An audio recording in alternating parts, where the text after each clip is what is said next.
I'm here with Francesco in Hello. Baltimore at the Pro Tour. Welcome here on the channel, Francesco. Thank you. Thanks for having me. Yeah, happy to meet you again. We met Yeah. before. Yeah, in Madrid. That was good. Right, that was a really good time. Yeah, in Madrid. We top for the calling.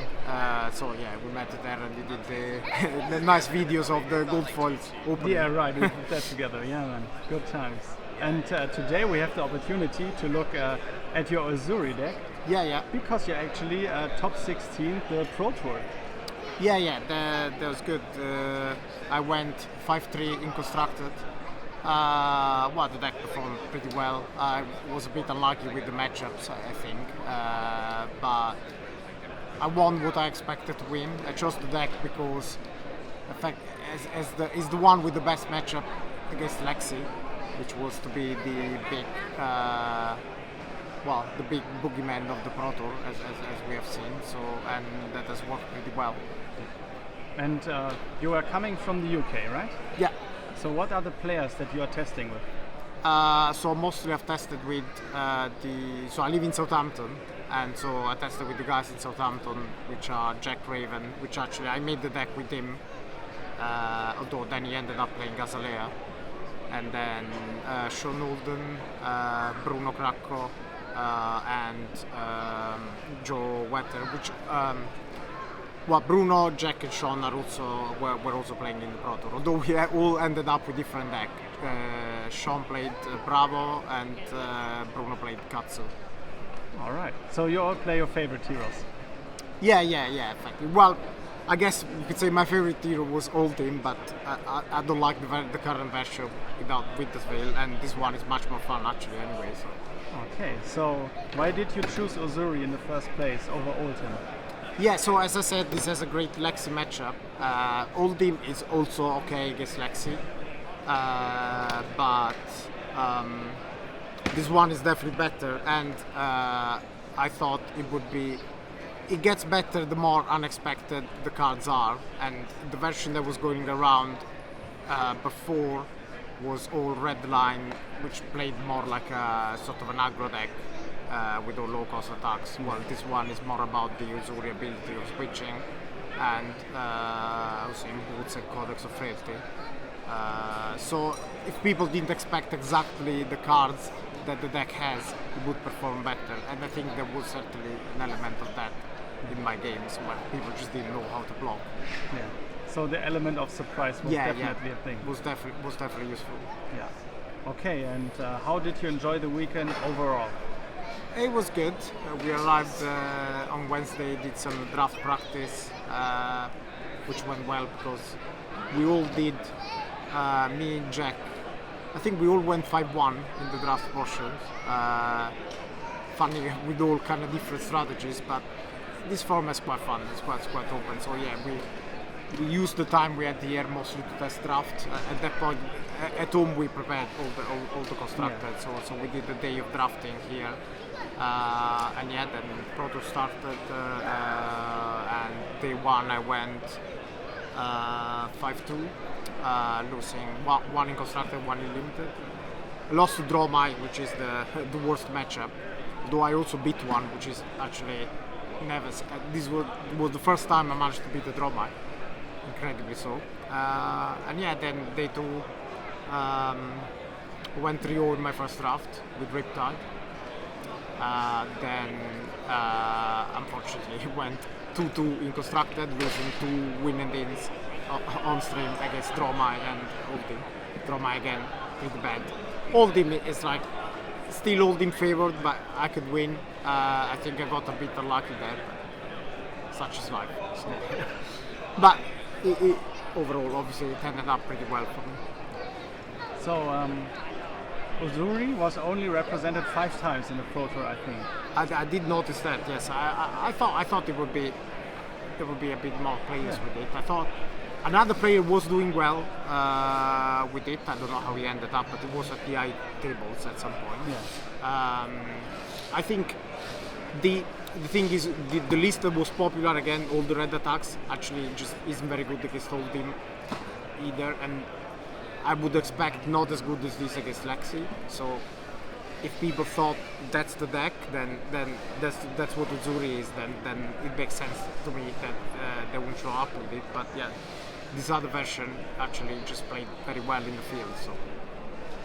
All right, then let's jump into your deck. Show us your equipment. All right, so I guess there's a few sections of the equipment. So first we have the dagger suit. Basically, all the assassin's weapon can be tailored for whatever matchup. And so the normal one, Spider's Bite, which works on attack actions. Orbital class is for non-attack actions, usually Draw My and Icelander. I don't think there's any other deck I would use this one. Nerve Scalpel is the other normal one. So normally the normal loadout is Spider's Bite and Nerve Scalpel. That is because I guess I'll introduce this one first. Flick Knives, which are the arms.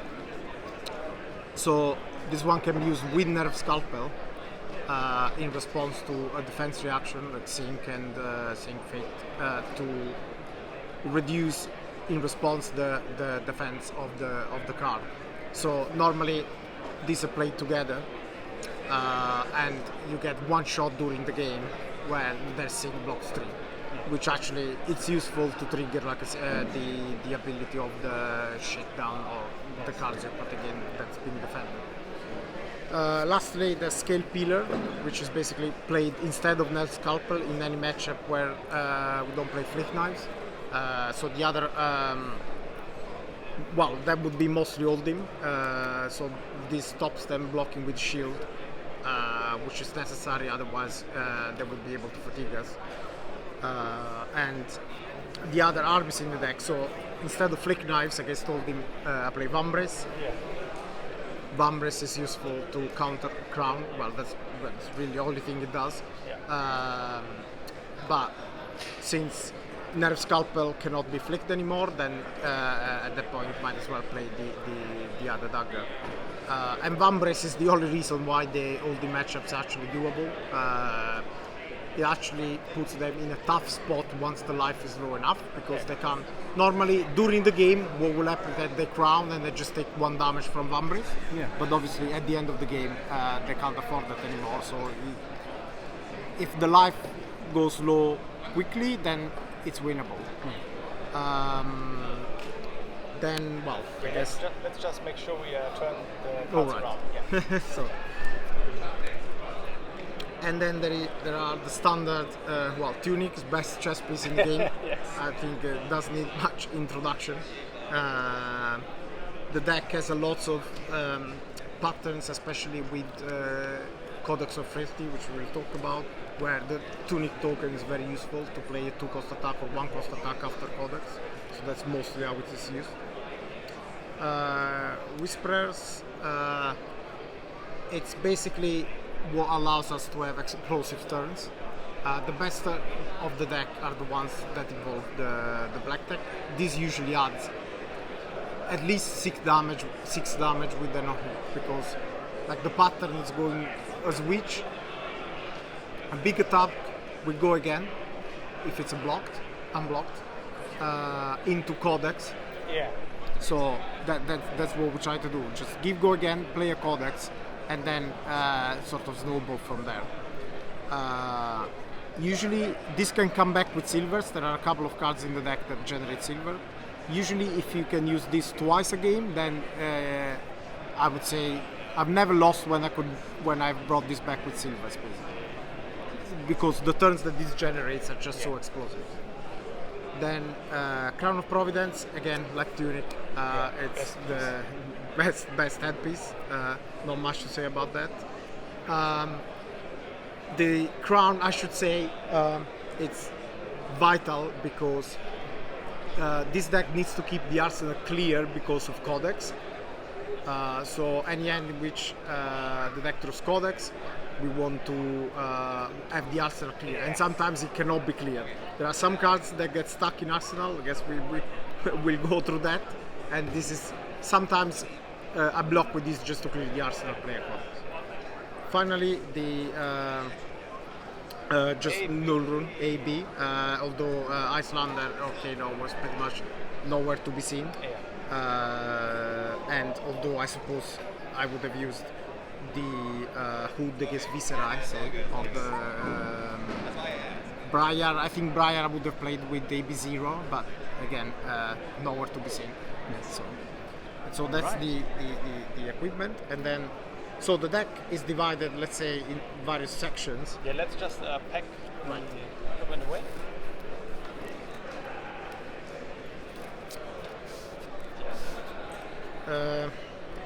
So the deck plays mostly to Uzuri ability. So the turn cycle would be attack with a weapon, play a stealth card, and then switch it with a big attack. Yes. And so the deck is basically made of stealth cards. It's not terribly important which one they are. I chose to play Infect as the only red one because this also makes sense just as a 0 for 3, it's basically 0 for 5.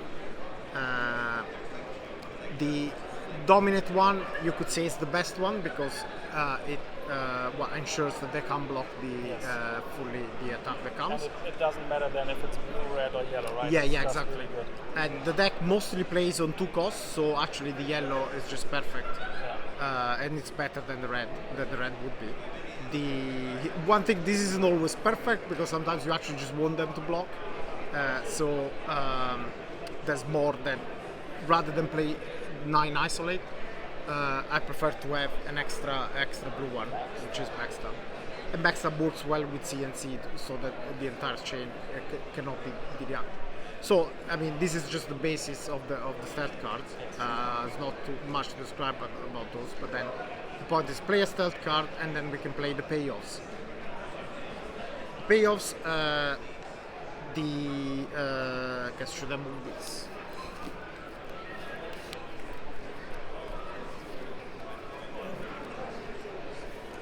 The payoffs, which were a couple are kind of obvious. Those are CNC and the specialization shakedown. Those are the best ones, obviously. CNC is clearly well, everybody knows it's a great card, and the fact that those two together, so obviously the opponent won't know which one you have if you have one of those. One threatens the arsenal, one threatens the end, and so again, even if they don't have an arsenal, they might think, oh, they're safe from CNC, then it might be a shakedown. I mean, these are obviously the most powerful ones. Shakedown can, considering how the format is quite good because it can break hands from the rangers. So usually ranger hands contain just a few key cards, so maybe you take an arrow, they don't have other arrows, especially with Azalea. Lexi has more, but a hit from this, maybe this all hits for 3, but takes an arrow that would have hit us for 6. So it's quite relevant taking from hand and knowing what then the entire hand is shown, so knowing what they have in hand is actually that's quite amazing. useful. And the CNC can also just be played from hand, especially against ultimate. It's better to play from hand. Maybe they get some DDR stuck in hand. Basically, CNC is in like every deck right now. Yeah. You can switch it You need out, to like- exactly. you need to threaten Arsenal every turn. Surprise, CNC. Yeah. Then there's like some not so good ones. Well, let's start from this because this one is also quite good. Death Touch. It's obviously not as good as the other two, but it's also a great card to play from Arsenal or return with Codex. It's very good against Ranger because of the Frailty token, and if we leave it in Arsenal as well, it can go. We can go just weapon into this. That makes it hard to block, and usually they never block it, and they will just have to play the turn with the Frailty token. Cut down to size, limited card. This one you have to play just because you have to have a sufficient number of payoffs, and usually no one ever blocks. Practically, if you come in with an isolate, which is dominate, just no one blocks. So people hold their cards, and then this one is a good card to punish them. And it's quite good with pummel as well, because they just have to discard 2. This trigger resolves first, and then they have to discard for common as well. And this is all useful against aggro decks, really. Obviously, if decks want to block, this is not going to do anything, and there's a replacement for this in the side. And then Surgical, this is also one of the contract cards. Obviously, the effect is quite good, but it's a blue. But being a blue, the deck needs mana. Obviously, it just has 2 less power than Shakedown. It's harder to hit with, but you can banish any cards. You can generate silver for the boots. It's just a great card. And finally, this isn't really used as a switch, but Leave No Witness is actually one of the centerpiece of the deck, because as we see with Codex, Codex gets the opponent an arsenal, and then with Leave No Witness immediately it gets threatened again. So a normal turn when the opponent doesn't have an arsenal, even if the only card is Codex, we go Codex, we get Leave No Witness, they get an arsenal, discard a card, and then they have to waste 2 more cards to block Leave No Witness. Yeah. So it's especially good against Ranger, obviously, because they don't have armor block, because in the end it's just for power. And again, sometimes even if last card 0 for 4 can threaten either the arsenal if they have it, or the silver generation. Again, if you can get off the boots twice per game, it's usually a win. The final part, let's say, of the deck, of the attacks, I suppose, it's just cards that help extend the hand, because all these things that we described before can basically make so the opponent doesn't have a turn, and then we're left with our turn with 5 cards, 5 cards, and we need a way to use them. And so E-Strike and Looking for a Scrap are used as go again cards, so that we can guarantee to use our entire hand when we're left with 4 cards. It's relevant to say Looking for a Scrap obviously works with the blue stealth cards, but also with the daggers. So if with Flick Knives we leave a dagger in the graveyard, then we can banish it with Looking for a Scrap, because it only asks for cards, not attacks. And that's actually quite relevant, because even if this is stuck in hand, you can attack with weapon, flick the other knife, and then this has go again. So it's a useful trick. Then there's the non-attack actions in the deck. So the most important one obviously is the best card in the game at the moment, Codex of Frailty. I think this is the deck where Codex of Frailty is the strongest, because immediately after playing Codex, it always follows up with threatening the arsenal again, which we had just given the opponent. Again, I spoke about it a bit already, but there's other lines with CNC and weapons that make Codex just incredible. You can go pitch a blue for weapon, leave 1 open, Codex Frailty, and then we can get a 2 with the Tunic, or a 1, which is the Death Touch. So I think it's just perfect in the deck, because there are decks where, yes, you get your arrow, for example Ranger, you get your arrow, but then maybe you're playing against Bravo and they get Crippling Crush. Yes. So it's not always a great trade. But if you can threaten the arsenal immediately, then they can't just get their best card. Yes. So this is one of the reasons I wanted to play the deck. I wanted to play this card, and I thought it's the best in the deck, in this deck. Finally, there's all the tricks. So we have all these attacks that have to hit to do something, and then all the rest of the cards are there to help the attack hit. So we got Shreds. Shred. Blocks 3 is yellow. Most cards block 3, so only the yellow is needed. The deck plays all tools, so again, yellow resource cards are just fine. Don't really need that many blues, just helps the attacks get through. Spreading Plague, again, this is mostly used as a resource, but blocks 3 punishes blocks, so, and can be played on any attack, even on a CNC. CNC usually people do block, and so well, this gives 2 blood rot. It's actually kind of an unblockable damage. They can't really avoid it once they get it, because 2 cards have gone into the block, say, then they get 2 blood rots. If they won't have a turn, they're just gonna take 4. So this is basically a 1 for 4 attack reaction. A lot of times that also gives mana. And then obviously all 2 cost attacks, so we have pummel. I mean, if the deck could go every turn threat into pummel, obviously it would be amazing. So sometimes the deck has the problem that draws the wrong reactions for the attacks. Maybe a pummel gets stuck because they withdraw all the 0s and 1. But the turns where, you know, CNC pummel, it's obviously amazing, or shakedown pummel. When the deck keeps doing that, then well, it's easy to win. Another attack reaction on this one is blue, Switchblade. It's just a +1.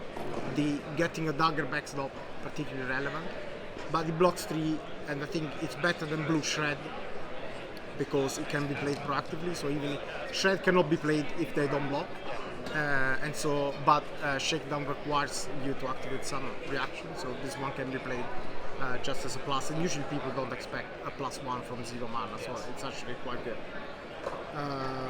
And finally, 1 Razor Reflex, just to work with the other cards. And again, the go again turns in the deck are incredible because they usually followed by Codex.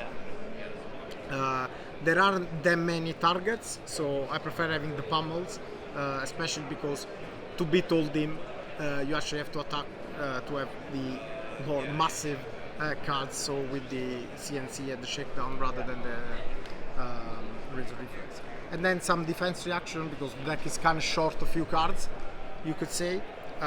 So just top it off with Sinks and Fate to basically the Sink. It's just used to always Sink until you get to Codex, because Codex is the best card. If you see all 3 Codex in a game, then it's an easy game. And that's basically the main deck. The stealth card, the attacks and reactions, plus the Codex. Alright, Then we can go to the sideboard. let's go. The sideboard is actually mostly for Oldhim and Dromine. Well, I guess I should start with the Frailty Traps because actually those are for Lexi. These were amazing this weekend, weren't they? Yeah. So this can do so much because they can stop.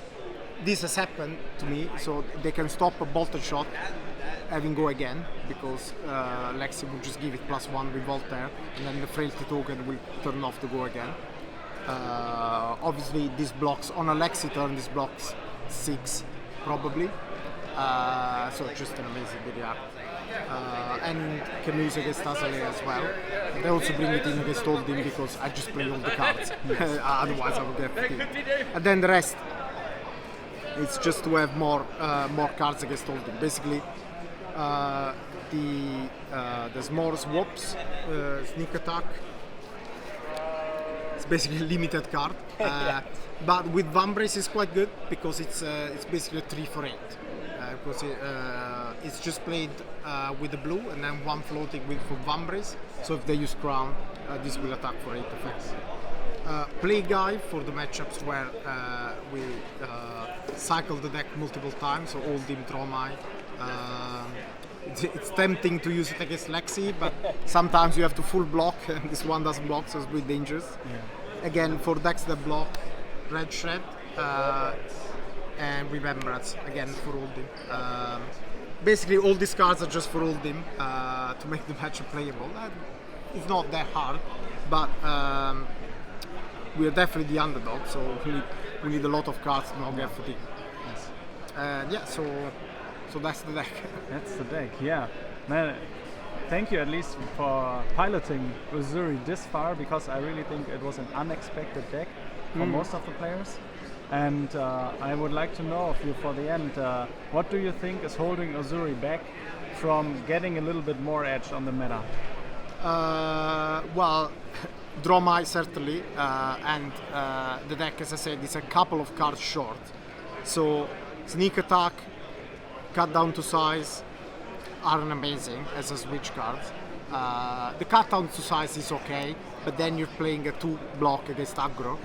So yeah, basically there's 2 problems: not having enough switch and not having enough go again. So looking for a scrap is a solution, but it's not amazing. Yeah. We tried different options. Some people played give and take or rubble, but rubble, there's a lot of blues in the deck and yellow, so rubble isn't amazing. Also, the deck isn't really about damage. You do damage just by having the game take a lot of turns and chipping while disrupting. So it's a few cards short. Obviously, it doesn't look like the next set will offer much, so we have to do with what we have. In terms of matchup, Dromai is definitely unwinnable. As I said, I beat him once at this Pro Tour. It was kind of a miracle. So, and Oldhim is kind of a bad matchup. Not unwinnable. Depends how much the other player is prepared to play against this. If they don't really know what's going on, it's definitely winnable. So I would say it's probably like 70% or 60-70 to Oldhim. But the aggro decks, Katsu is very easy. Lexi is actually just very easy. Azalea is not quite aggro. I would say it's more like around 50%. It's fine. Icelander, this is a good matchup into Icelander, although the Wizards are nowhere to be seen at the moment. So yeah, it depends how the meta continues. If more people play Lexi, then this deck is great. I don't know how the Pro Tour is going, so if Dromai wins, then maybe more people will go into Dromai. And so this is the balance that, you know, if someone wants to play the deck, will depend on what deck he expects to play against. Yeah, sure. All right, man. Really appreciate your time. Thank you so much. And thank you. I want to give you the opportunity to shout out any one of your friends or family. Oh, well, as I said, the people from Southampton, Sean, Jack, and Joe, Bruno, and Tom that came with us. Just been enjoying playing with them, testing, and just all the process of getting prepared together for this product. Both constructed, limited. I actually enjoy playing limited more, and we did a couple of draft days. As I said, we all had quite good draft records. So that was quite fun. That's why I play these games after all. All right, thank you so much. See you the next time. See you next time.